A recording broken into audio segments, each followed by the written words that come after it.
Tok Ayah Ismail atau lebih dikenali sebagai Tok Wali Ismail Lundang Paku adalah seorang wali Allah berpangkat kutub dan beliau pernah berkata, "Perjalananku akan berkembang di akhir zaman."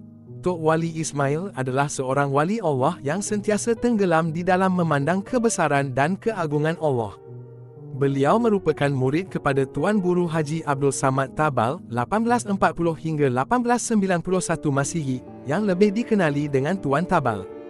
Tok Wali Ismail dilahirkan pada tahun 1850-an di Lundang Paku, Bere, Kelantan dan meninggal dunia pada tahun 1926 Masihi. Pada awalnya, masyarakat Kota Baru, Kelantan menganggap beliau seorang gila, tetapi selepas Allah Ta'ala menzahirkan karomahnya, barulah mereka menghormati Tok Ayah Ismail.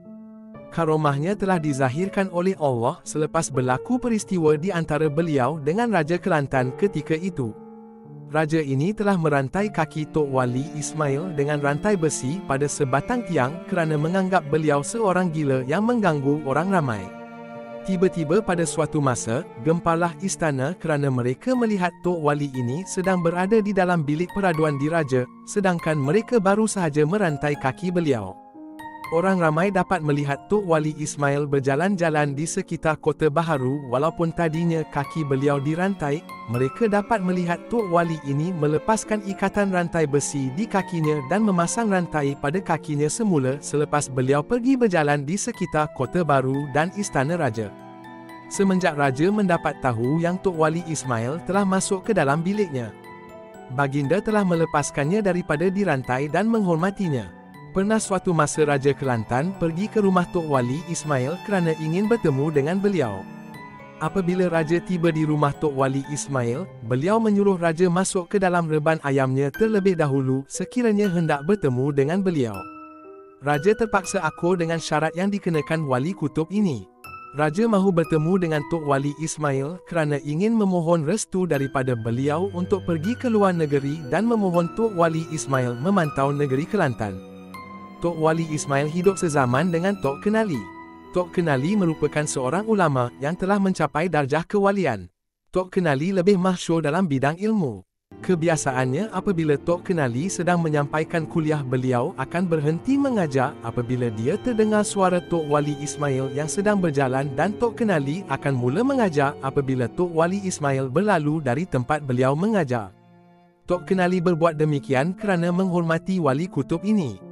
Kebiasaannya sebelum makan, Tok Wali Ismail akan berzikir terlebih dahulu.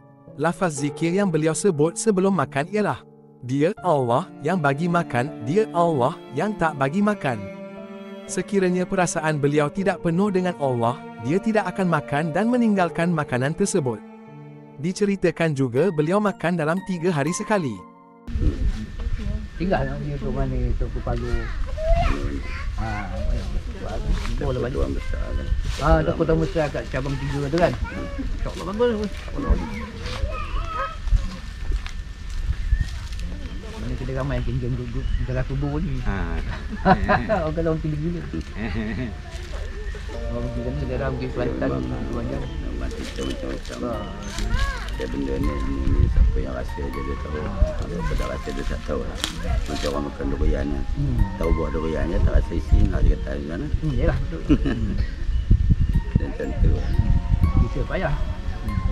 Nanti swing. Okey, kita gerak dulu. Weh. Ni bang, dia masih nak cuba. Mudah-mudahan. Okey. Assalamualaikum.